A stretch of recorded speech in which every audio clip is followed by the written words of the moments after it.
I wonder if I was as cute as that at his age. Not in the evidence I've seen. What do you mean? I've seen pictures of you as a baby, Nick. You look like a badly shrivelled E.T. Oh, thanks a bunch. Never mind. You turned out cute in the end, though. It just took time, that's all. But this one, he's beautiful and intelligent. You're right there. I reckon his IQ will be through the roof by Christmas. How's it feel to be mother of a genius? And no less than I expected. Was it as great as being married to one? I don't know, Nick, but if I ever do marry one, I'll let you know. Oh, Nick, am I doing the right thing going back to work so soon? Well, it's what you wanted, Angie. I know, but it's only a couple of weeks away now, and the closer it gets, the more worried I feel about it. Joe would be well looked after. We got 2 babysitters down below on standby, just waiting for a call. It's like the trenches down there. And what kind of atmosphere is that for a baby? Do you think there's such a thing as postnatal insanity?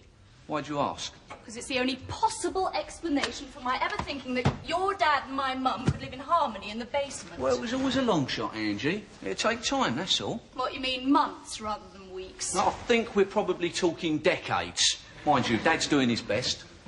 I'm not sure you fully appreciate what he's up against, but you will. What do you mean? Well, I've lent him my cassette recorder. He's going to bug the breakfast table. Oh, no.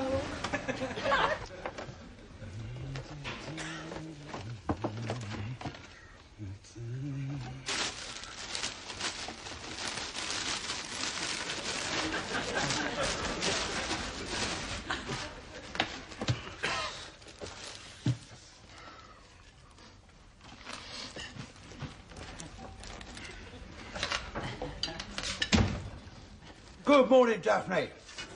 What a lovely morning it is. I don't know why I bother. Every day's the same, isn't it, eh? I kick off with a nice cheery smile, push out the welcome mat. What do I get in return, eh? You just glare at me like some unhinged messenger. I'm sorry if you find my attitude unfriendly, but you see, I firmly believe the world would be a better place if you'd been strangled at birth. Oh, that's charming, Daphne. Thank you very much. You would have made a magic midwife. Ugh. If you ever lay your grubby paws on my Daily Telegraph again, I shan't be responsible for my actions.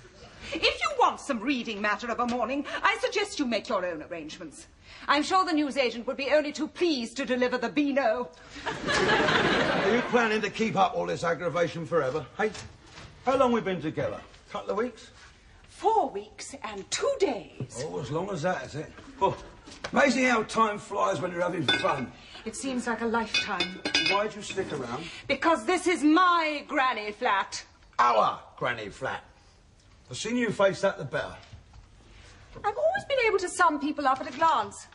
So you can imagine my horror when I first set eyes on you. Nothing you have done or said since has altered my initial impression that you were an aging lout with the brain power of a retarded goat. If I had known then that all my future held in store was enforced cohabitation with you, I'd probably have strung myself up from the nearest beam. Oh, I never knew you felt so strongly about it.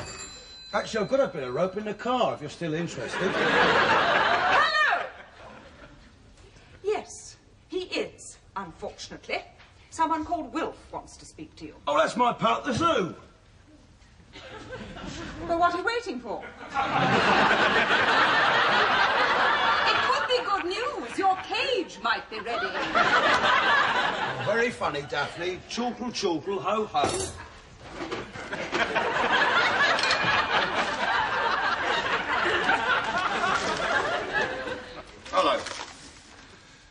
Hello. No, it wasn't Darth Vader, but you're very close. Well, that sounds just a job, yeah. All right. 3 o'clock. Yeah, I'll be over there, yeah. Terrific. All right, ta-da. My mate Wilf. He's finally got a specimen for me. Am I right in thinking that this heralds your long-threatened entree into the grisly twilight world of taxidermy? Well, I'm very excited about it, Daphne. I mean, everyone needs a hobby, don't they? I mean, what's your hobbies, eh? Let me guess. I suppose it's a toss-up between pumping iron and sumo wrestling. You making a cake? What does it look like? Cement mix? If this is a cake, Daphne, you're a bit early because my birthday's not till next month. Yes, Well, I can assure you, none of this will pass your lips. I'm expecting a very dear friend for tea. Oh, well, if that's what you make your friends, God help your enemies. Elspeth Chandler would go to the ends of the world for one of my cakes. What, to avoid them? We all know your idea of gastronomic fulfillment, don't we? A steady avalanche of chips and brown ale. Elspeth Chandler, that rings a bell. Don't I know her? Oh, she certainly knows you. You made an indelible impression on her at Angela's wedding reception. But then you made an indelible impression on everyone, didn't you? Well, favourable, I hope. The memory of that occasion will remain with me till the grave. It was bad enough that you were staggering round the marquee in an alcoholic stupor, but you then had the gall to make a speech. Well, why not? It is not the function of the groom's father to make a speech. But then you wouldn't know the meaning of the word etiquette. You couldn't even spell it. Oh, maybe not, but I'm sure it begins with B and it's got a couple of L's in the middle. When I think about it, that speech went down rather well. Your friends were all falling about. Don't mistake falling about with embarrassed writhing. You lurched unsteadily to your feet, and your opening volley to the assembled throng was a loud belch. This served as a launch pad for a rambling, incoherent monologue that went on into infinity. You then ended the whole thing by one of the crudest remarks it has ever been my misfortune to hear. Oh, come on, Daphne, that went down very well. And don't blame me. I mean, it's all down to them dinky prunes wrapped in bacon that you laid on. I mean, my brilliant shaft of wit was merely prompted by some old dear who let go a fruity false 10. That old dear was Elspeth Chandler. Oh.